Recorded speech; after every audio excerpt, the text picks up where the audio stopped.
तो दोस्तों, ऑस्ट्रिया की कैपिटल वियना के अंदर इस्लामिक टेरर का नंगा नाच चलता है। इससे पहले फ्रांस के अंदर किस प्रकार से यही सब काम हुए और किस प्रकार से इस्लामिक नारों के बीच में बिहेडिंग्स को परफॉर्म किया गया, वो भी हम सभी ने देखा था। लेकिन यूरोप किस प्रकार से खुद इस सब के लिए जिम्मेदार है, वो इस वीडियो में दिखाने की कोशिश करेंगे हम। बने रहिए हमारे साथ, देखते रहिए आज की ताज़ा खबर।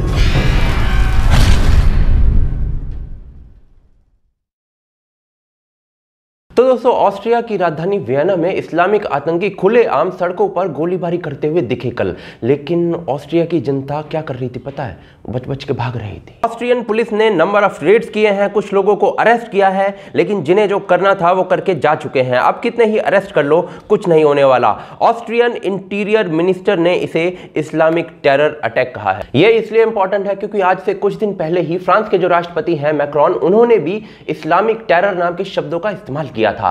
और यह इसलिए इंपॉर्टेंट है क्योंकि आज से कुछ साल पहले ओबामा की सरकार के दौरान फ्रांस के ही राष्ट्रपति अमेरिका के दौरे पर इस्लामिक टेरर जैसे शब्दों का इस्तेमाल कर लेते थे तो वो शब्द हटवा दिए जाते थे। और भारत की सरकार तो ऐसी थी कि शाही इमाम के पूरे तलवे चाटती थी जब डेनिश कार्टूनिस्ट का मुद्दा चल रहा होता था। लेकिन वियना के अंदर जो हुआ वो आपको 26/11 की याद दिला देगा। जिस प्रकार से कसाब खुलेआम गोलियां चलाता हुआ घूम रहा था, उसी प्रकार से वियना में हुआ। और जिस प्रकार से मुंबई की पब्लिक अपनी जान बचाते हुए भाग रही थी बेचारी, उसी प्रकार से वियना में हुआ। बस मुंबई के अंदर कैजुअलिटीज काफी ज्यादा थी। लेकिन जब ये सारे अटैक्स भारत के अंदर होते थे तो यूरोप को इन सारे अटैक्स को इस्लामिक टेरर कहना हजम नहीं होता था। वो कहते थे कि तो लॉ एंड ऑर्डर की प्रॉब्लम है। विश्व के कई देश जब भारत आतंकवाद की बात बताता था आज से 20-25 साल पहले, उनके गले नहीं उतरता था। विश्व के लोगों को लगता है ये तो आपका लॉ एंड ऑर्डर प्रॉब्लम है, क्योंकि उन्होंने भुगता नहीं था, अनुभव नहीं किया था।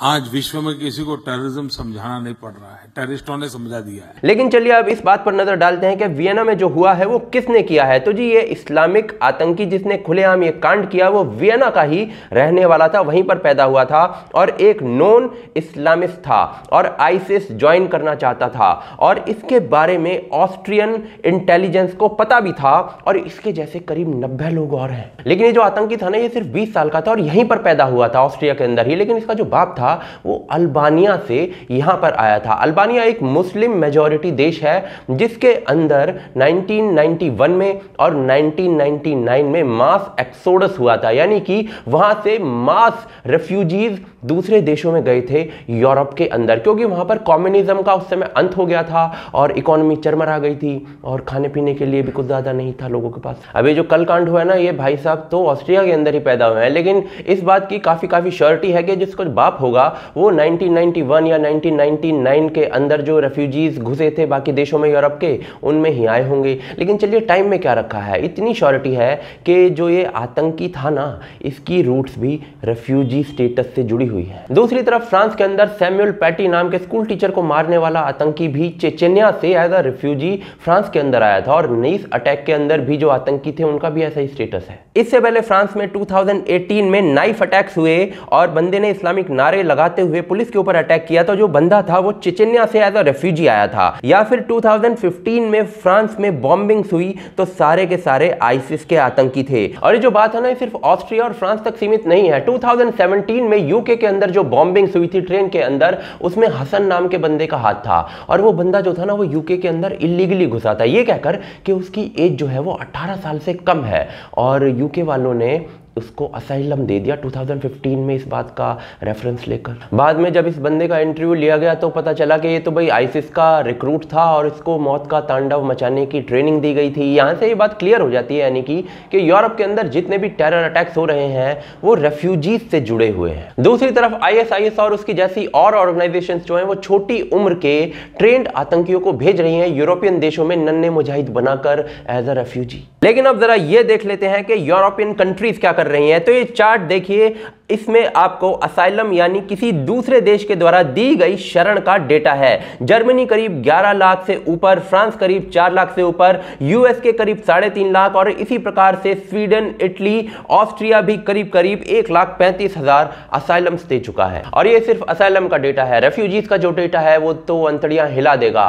2016 तक करीब 5.2 मिलियन रेफ्यूजीज जो थे वो यूरोप के शोर्स पर आ चुके थे। और इनमें से जो मैक्सिमम थे ना, वो सीरिया से, इराक से और अफगानिस्तान से थे। लेकिन अब आपको बताते हैं कि इन देशों के पड़ोस में जो इस्लामिक मुल्क हैं उन्होंने कितने कितने लोगों को शरण दी है।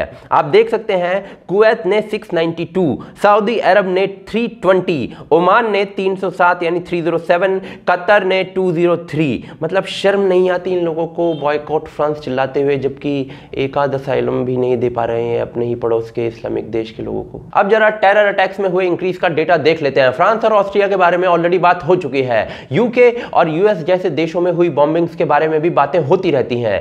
तो किसी ऐसे देश का डेटा देखते हैं जिसको काफी शांत देश समझा जाता है और जिसके अंदर हुए टेरर अटैक्स के बारे में शायद ही किसी ने बात की हो। यह लिस्ट है टेरर अटैक्स की जो स्वीडन के ऊपर किए गए हैं। 1908 यानी 1908 से लेकर 2009 तक केवल 8 टेरर अटैक, यानी कि 100 साल में करीब करीब 8 टेरर अटैक। उसके बाद 2010 से लेकर 2019 तक करीब करीब 9-10 सालों के अंदर 7 टेरर अटैक, जिसमें से एक को छोड़ दें तो 6 टेरर अटैक्स किए गए हैं इस्लामिक टेररिस्ट के द्वारा। सारे अटैक्स जो थे वो रिलीजन का नाम लेके किए गए, या फिर रेफ्यूजीज ने किए, या फिर आईएसआईएस के रिक्रूट्स ने किए। दूसरी तरफ ये जो है ये पूरे यूरोप का ग्राफ है, किस प्रकार से इस प्रकार के अटैक्स की जो हाइट है वो बढ़ती जा रही है वो आप खुद देख सकते हैं। यानी यहां से ये बात क्लियर हो जाती है कि सारे के सारे जो अटैक्स हैं वो रेफ्यूजीज के द्वारा किए जा रहे हैं और रिलीजन के नाम पर किए जा रहे हैं। तो क्या ऐसे में इस्लामिक टेरर जैसे शब्द जो है वो बोला जाना सही है? तो इसके लिए इस प्रकार के जो अटैक्स है उसके पीछे की मंशा को जानना पड़ेगा। तो जी इस प्रकार के अटैक्स जो होते हैं ना, उनके पीछे की सोच ये होती है कि मेरा रिलीजन तेरे रिलीजन से बेटर है, मेरा ईश्वर ही असली अच्छा और सच्चा ईश्वर है, तेरा ईश्वर गलत ईश्वर है, और इस वजह से तू काफिर है और काफिर की सजा जहन्नुम की आग है। और इसके लिए बाकायदा स्क्रिप्चर्स का रेफरेंस दिया जाता है। तो ऐसे में इस्लामिक टेरर शब्द बोलना कितना गलत है आप खुद लगा लीजिए अंदाजा। लेकिन भाई इस प्रकार के जो रेफरेंसेस हैं वो तो हम क्रिश्चियनिटी की किताबों में भी देख सकते हैं। तो क्या हम क्रिश्चियन टेरर शब्द बोल सकते हैं? तो यहां पर ही डिफरेंस आ जाता है। पास्ट के अंदर क्रिश्चियनिटी के द्वारा भी इस प्रकार के बहुत से अटैक्स किए गए हैं, खासतौर पर ज्यूज के ऊपर। लेकिन विद टाइम उन्होंने एक बात सीखी, उन्होंने सरकार और रिलीजन को अलग कर लिया। जो सरकार है वो चलती है कॉन्स्टिट्यूशन से और जो रिलीजन है वो चलता है स्क्रिप्चर से। लेकिन दुनिया के किसी इस्लामिक मुल्क में बताइए जहां पर ट्रू डेमोक्रेसी हो, या फिर सरकार जो है वो बिना रिलीजियस इंटरफेरेंस के चल रही हो, या फिर बिना शरिया कानून के ढंग से चल रही हो। दुनिया के किसी इस्लामिक मुल्क का नाम बताइए जहां पर माइनॉरिटीज की जो परसेंटेज है वो जनसंख्या के हिसाब से बढ़ रही हो। टर्की जैसे देश जो है वो फ्रांस के ऊपर कमेंट कर रहे हैं, लेकिन जब आप टर्की की पॉपुलेशन देखते हैं ना तो वहां पर 99% से भी ज्यादा लोग जो हैं वो इस्लामिक हैं, यानी कि मुस्लिम हैं। तो वहां पर माइनॉरिटी तो है ही नहीं, लेकिन लेक्चर माइनॉरिटी के राइट्स पर देंगे। लेकिन अंतिम सवाल अब ये आ जाता है कि क्या यूरोपीय देशों ने जो शरणार्थी लिए हैं, रेफ्यूजीज लिए हैं, वो लेकर गलती की है? जी हाँ। क्यों? क्योंकि सीरिया के अंदर जो प्रॉब्लम पैदा हुई है वो बेसिकली शिया और सुन्नी की प्रॉब्लम है। दूसरी तरफ अफगानिस्तान जो है वहां पर दुनिया के खिलाफ जिहाद ठोका जा रहा था, तो वो भी वहां की जो कट्टरपंथी सोच थी वहां की प्रॉब्लम थी। यानी कि ये जो प्रॉब्लम है ये यहाँ के लोगों के द्वारा खुद पैदा की गई थी, कोई दूसरा वहां पे पैदा करने नहीं गया था। तो इन्हें वहां की प्रॉब्लम वहां पर खुद सुलझानी चाहिए थी। दूसरी तरफ आईएसआईएस जैसी ऑर्गेनाइजेशंस जो हैं वो अपने रिक्रूट्स को असाइलम के चक्कर में जो है वो इन देशों में घुसाए जा रहे हैं। तो ऐसे में शरणार्थी जो है लेना वो अपने पैरों पर कील ठोकने के बराबर है, क्योंकि जो आज शरणार्थी है ना वो कल नागरिक बन जाएगा, लेकिन आप जो है वो आज भी काफिर हैं और कल भी काफिर ही रहने वाले हैं। अंत में बहुत ही छोटी सी बात कहूंगा, इस्लाम नीड्स रिफॉर्म्स, लेकिन अब ये रिफॉर्म्स जो है वो आएंगे या नहीं आएंगे, तो कैसे आएंगे या नहीं आएंगे ये तो मैं नहीं जानता, क्योंकि मेरे भोलेपन से तो आप लोग वाकिफ हैं ही, लेकिन आप लोग जानते होंगे ना, क्योंकि आप और देश और दुनिया की जनता हैं। तो आप हमें कमेंट करके बताइए। साथ ही साथ आप हमारे मर्चेंटाइज ले सकते हैं हमें सपोर्ट करने के लिए भोकालफैक्ट्री.com से, जो लिंक्स हैं डिस्क्रिप्शन के अंदर है, या फिर आप हमें सपोर्ट कर सकते हैं patreon.com के थ्रू, या फिर ज्वाइन बटन के थ्रू जिसके लिंक है डिस्क्रिप्शन के अंदर है, या फिर पिन कमेंट के अंदर मैं आपको दे रहा हूं। आप हमें फेसबुक, ट्विटर, इंस्टाग्राम पर भी ज्वाइन कर सकते हैं। आप देख रहे हैं आज की ताज़ा खबर। जय हिंद, जय भारत।